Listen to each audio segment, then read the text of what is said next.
So, today's topic of discussion will be permeability, that is the determination of this, and if we complete this topic, then we will moving on to the effective stress concept, which is a really important topic regarding the permeability and different engineering properties of the soil. So, the very first thing here, that is the permeability and its determination. We already studied the constant head method. Now, we will be studying the falling head method.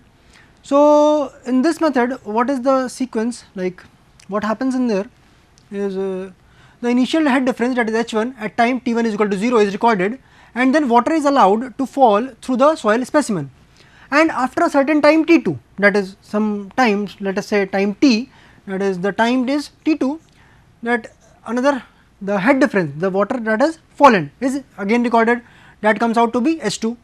So, the rate of flow at any point of time T is what, Q, that is equal to K into what, I, that is H by L into A. So, that can also be represented as this A here, let us say this is a standpipe here, this one.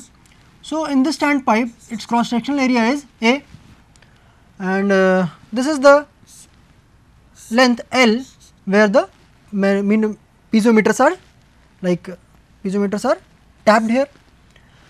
When at time T the water was here, and when the water passes through this soil sample, what happens, that the water level will slightly fall down, and when the water passes through here, it will be coming onto this and filling up this reservoir here. When it is more than this level, so what will happen, the water will flow out, and so subsequently what will happen, this H1 will be reduced to some height H2 here. So, we will be considering what is the change in the height, that is this, what is the change in the height, and with respect to what, the time T. So, see here what is Q, that is the flow rate, A is the cross sectional area of the standpipe through which the water is allowed to flow into the sample. Then what is A? A is the cross sectional area of the soil specimen, as we have taken in the previous case, that is this is the soil specimen and the cross sectional area of this thing, the soil specimen is A and the standpipe is small a. So, we have taken these two things here. Now, continuing with this thing, that is the rate of flow is nothing but Kia into, that is equal to minus A and then what, dH upon dt. So, we can like simplify it by integration, integrating the terms this with respect to dH and with respect to dt. So, we can write dt is equal to what, A into L and capital A cross section of the soil specimen into permeability K, and then this is minus dH upon H. So, integrating it to the limits, that is 0 to T, and when we integrate dH, that is the height difference, that is between what, H1 to H2, because these are two different heights, one at one point of time it was H1 and the second point of time it was H2, to which it has dropped now. So, now T is equal to what, this is the constant here and then ln H1 by H2. So, when we try to simplify it, this ln will be converted to log to the base of 10. So, we write here 2.303 and then log of base 10. So, we have simply converted it from the base e to the base 10, that log 1. So, we will be using this formula when the falling head method is used in lab. Let us take this numerical again, that in a falling head permeability test on a sample 15 centimeter high and 50 centimeter square in cross sectional area, the water level in a standpipe of 6.25 mm internal diameter. So, when this is given 6.25 mm internal diameter, so you can easily calculate what, this small a by what, pi by 4 into d square, and here the water level dropped from a height of 75 centimeters to what, 22.5 centimeters. In what, that is this one would have been what, something called as H1 previous height, and then water is allowed to flow. So, the water will be, water level in the standpipe would be reduced to a height this H2 in 15 minutes, that is what, 900 seconds. Now, see So, we have to determine what is the permeability of the soil specimen that we have taken into consideration. So, as we have already found out that A is equal to what, pi by 4 into d square, that is this thing will be taken here, then it will come out to be 0.307 centimeter square. Then the time could be converted into 15 minutes, it could be converted into what, 60 seconds, that is 900 seconds. When we use the formula, simple formula, that is k is equal to 2.303 into A into L, that is the length of the specimen, and then or we could say here the piezometer tapping points. Then this A, cross sectional area of the soil specimen, and the time t for which the water is allowed to fall, and then this is the H1 and then this is H2, which we have taken here 75 and 22.5 centimeters. So, it is a 15 centimeter high. So, we have taken the L to be 15 centimeters and then 50 centimeter square in cross sectional area. So, for this capital A would have been taken to be this 50 value, and putting the values here of time, that is 900 seconds, and log of to the base 10, we have placed here 2.303 and 75 upon 222.5. So, the permeability comes out to be 1.23 into 10 to the power of minus 4 centimeter per second. Now, after this constant head and falling head method, in which we have tested soil in a lab, we have moved on to the next topic here, that is the indirect methods of computing the permeability. So, Allen-Hazen method, here for a filter sand, that is a clean sand, permeability was given by him, that was C into D10 to the power of 2, where D10 is the effective size and it is in mm, and the permeability we get, it is in centimeter per second. So, these are the values which you have to remember, and also the units in which D10 is taken, that is the effective size of the particles of the sand particles, and also the permeability unit. And this here C is the constant that varies from 0.4 to 1.2 and whose average value is 1.0. And there is like a consolidation method where we do not actually compute the value of k, we have already known there, but if the values of Cv or Mv or gamma w is given to us, then we can compute the permeability value.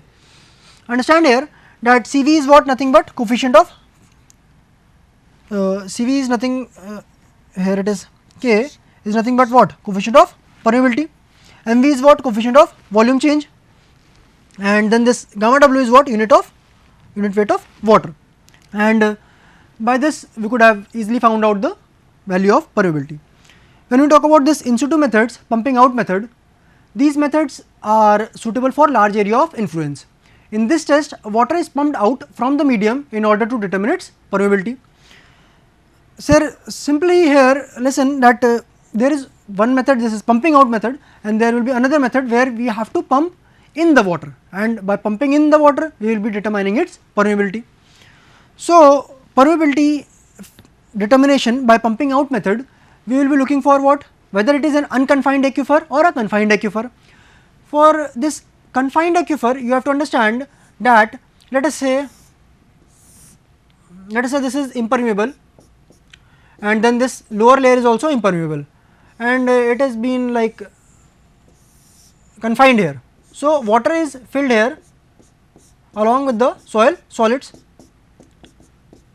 and there would have been some medium by which water would have come here, and there are solid particles here, and that is the soil grains. So, in this portion wherein the water is filled, when a well is being constructed here, so because of the water being in under pressure here in this aquifer, so what will happen, if this is the ground surface, let us say this is the ground surface, when a piezometer or a well is constructed, the water comes out with some pressure, and it will rise above the surface, let us say till this point. Because the water is under pressure, that will be a case of confined aquifer. If the water is not under pressure, that will be a case of unconfined aquifer. So, different formulas are given by Dupitz and Thames that we will be looking on to.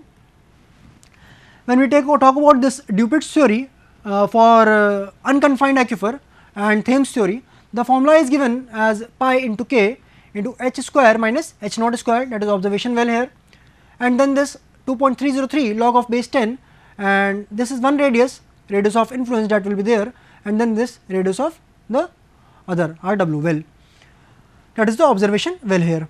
So, we can simply swap these values, this k and q here, and we will be able to determine this k, that is k is equal to 2.303 into q into log to the base 10 r upon RW, and then this pi into h square minus h naught square.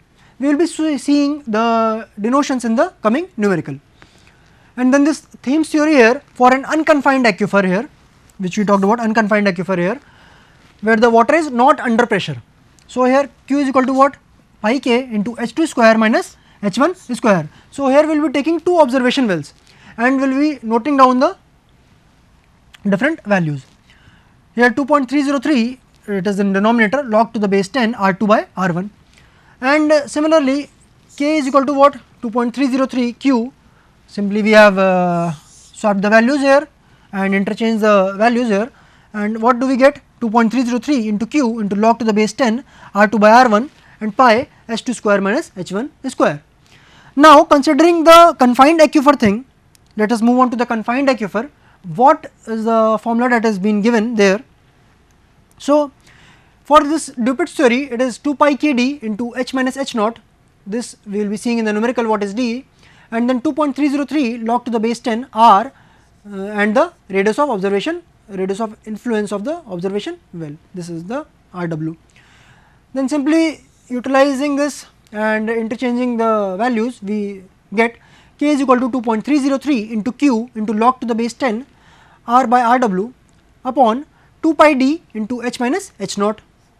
When we take the Thames theory here, so what happens here? We have taken the two values, we will be talking about the drawdown also in this thing. Q is equal to 2 pi k d into h2 minus h1 by 2.303 log of to the base 10 r by RW, and here again simplifying this, k is equal to 2.303 q into log of base 10 r and RW and 2 pi d into h2 minus h1. This would also be denoted as a drawdown in the well. So, let us see this pumping in method first. Herein these methods are suitable for a small area of influence, whereas the pumping out method was suitable for a larger area of influence.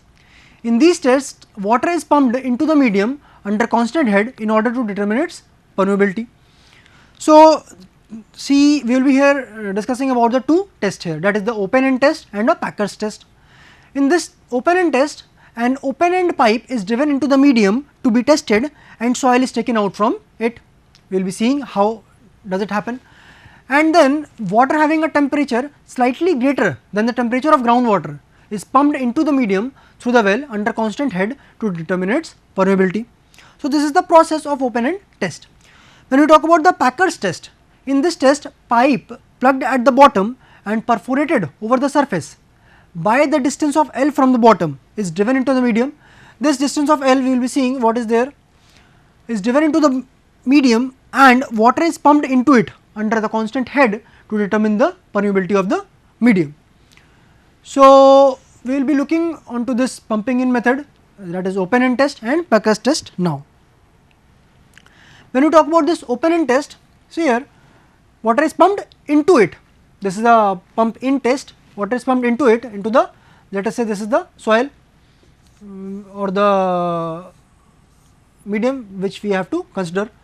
Then this is the radius of the well here, that is the r, and then water is allowed to flow. The temperature of this water which is being allowed to flow is more than the temperature of the surrounding water here. So, it will be trying to pass through into the soil, and the formula for the permeability, now the soil will be like somewhat blocking the, soil will be blocking the what? The ability of the water to flow. So, in this case the permeability is being measured and it is equal to q, that is the rate of flow that is being put into the here soil, and then 5.5 into R, and this is H. H is nothing but the pressure head and datum head. So, we will be taking down these two values here, R and H, and the water flow through this thing is here. Now, when we talk about this Packer's test, so here what happens that in Packer's test the bottom is clogged. So, here this bottom is clogged by this plate, and here perforated opening is there, that means some part is opened. So, this is opened here, this is opened here, perforated one is there. So, water will be flowing through this medium like this and these values. When the water is being inserted in here, that is because of pumping method. So, water when it is pumped here, so it will be moving out, and this will be blocked by what? The soil medium, and the perforation value this and till this one, that is the distance of L where the perforations have been taken place.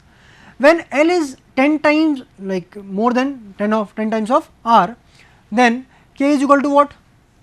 Q by 2 pi LH into log to the base 10 L by R, and K is equal to Q by 2 pi LH sin H inverse, that is hypotenuse, and then L by 2R. This is the case when R is, that is L is between R and 10 R. Now, let us see a numerical here that we discussed in the pumping out method. That was a tube well of 15 centimeters diameter penetrates fully an artesian aquifer 27 meters thick. Determine the permeability of the aquifer if a steady discharge of 30 liters per second is obtained from the well under a drawdown of 3 meters at the well face, taking the radius of influence equal to 200 meters. So, we will be discussing this thing. So, here radius of influence is given as 200 meters, diameter of the well is given as 0.15 meters, and similarly we will be getting the half value and we will get the radius of the tube well, that is 0.075 meters, which we will be using in the formula. Then discharge given is 30 liters per second, we have converted into meter cube per second. So, when we talk about the thickness of the aquifer, it is what? 27 meters, as it has been given there, that it penetrates fully an artesian aquifer 27 meters thick. We have used this data 15 centimeters, and then discharge we have used this. Now, also there is one thing given, that is drawdown, that is equal to S, that is equal to 3 meters. Now, the discharge from a fully penetrating tube well in a confined aquifer is given as what? 2 pi kd into H minus H naught, and then 2.303 into log to the base 10 by Rw. Using this formula for discharge, we place the value of discharge, that is we have obtained here, that was 0.03 because the water was pumped out from the system, and then 2 pi into K into 27, that was the thickness of the aquifer there, that is 27, and then this 3, that is the drawdown, that is drawdown is what? Nothing but H minus H naught value, which I have told you earlier. Then it is like this and this value. So, 2 pi into K into 27 to the into 3 divided by 2.303 into log to the base 10 R upon Rw, that was nothing but this one and this one. Rw is the radius of observation well there. So, we get the value of permeability as nothing but 4.645 into 10 to the power of minus 4 meters per second. Now, we will be moving on to an entire new topic here, that is the effective stress principle. It was mainly given by Terzaghi in the like 19 to 1950, in the period of 1900 to 1950. Here, when we talk about the effective stress, then we will be talking about something called as total stress and the pore water pressure also.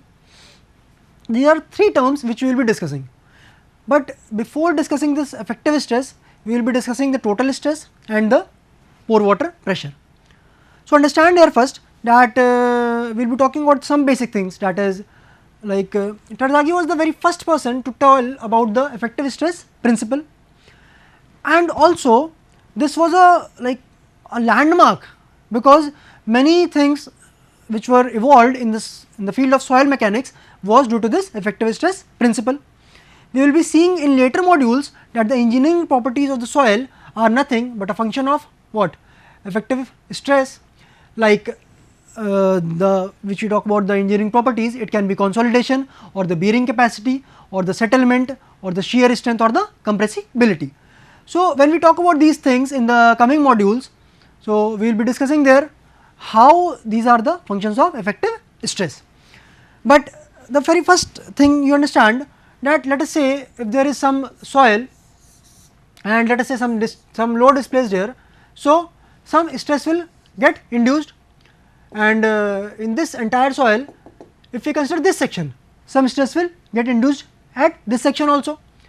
Similarly, let us say this soil, this layer, here also some stress will get induced. What will be the value of those stresses and what kind of stresses will be there, we will be discussing that. And similarly in this bottom layer also and this top layer also. So, different kind of stresses will be getting developed. So, when we talk about the total stress, very first thing we will be talking about the total stress. Total stress will be having two components which we will be discussing in pore water pressure and effective stress concept. But the total stress is combining two important things, that is how the total stress is computed. So, total stress is nothing but load per unit area at any plane section in a given soil mass, and this load which is acting per unit area, this stress concept is what? Nothing but load acting or per unit area. So, what is the load? What is comprising of total stress? That is the very first thing, that is the self weight of soil above that section. Above that section we will be talking about, and I will be telling you how it is calculated. Then the next thing is overburden pressure applied over the soil, if any. So, let us take for example that this is the soil and we consider a section this x, and this is the soil part here, and let us say this load is being here. So, this is the second point, that is the overburden pressure which has been applied over this soil. One important thing, remember that this portion will also be having some weight, some mass. So, this will be, when we are talking about this section, so this entire soil mass will be contributing to the stress in this portion, in this section. So, that is the very first thing, that is the self weight of the soil above that section, that is this one. Also, so we have seen that there are two things, that is the self weight of the soil and then overburden pressure. Understand here that total stress can be easily calculated, and when we talk about the pressure cell, it can be easily calculated. When we apply the pressure on the soil specimen, the overburden pressure and then the self weight of the soil can be totally easily determinable, and we will be using the, for the self weight we will be using what? The bulk unit weight. Next thing here, let us see that the total stress is having two components. First of all, we learned how to calculate the total stress. Now, we will be understanding the two components which are there, that is the pore water pressure, which is the neutral pressure, and then there is effective stress. So, today we will be discussing the pore water pressure. What is pore water pressure? It has the denotation, that is U, and then this is effective stress, which can be denoted as what?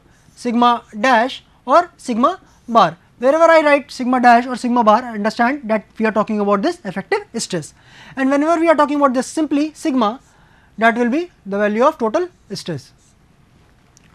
Now, moving on to the next thing, this pore water pressure here, see, it is the pressure which is being transmitted by pore fluid in the soil mass. So, understand that I have already repeatedly said this thing, that when we talk about this soil, there are some grains here. So, the water is flowing like this here or this here or this here. So, the water, the soil solids are exerting a pressure on the water, and water is trying to move them away or move them apart. So, the pressure, the water is confined in the voids, and when the water is confined in the voids, it will be trying to what? Exert some pressure, and this pressure is known as pore water pressure. Now, how much will be the pressure, and there are different things. Now, understand one thing more, that its value, what will be its value, like we understood the total stress concept, where we said the value is this much. So, here its value is equal to what?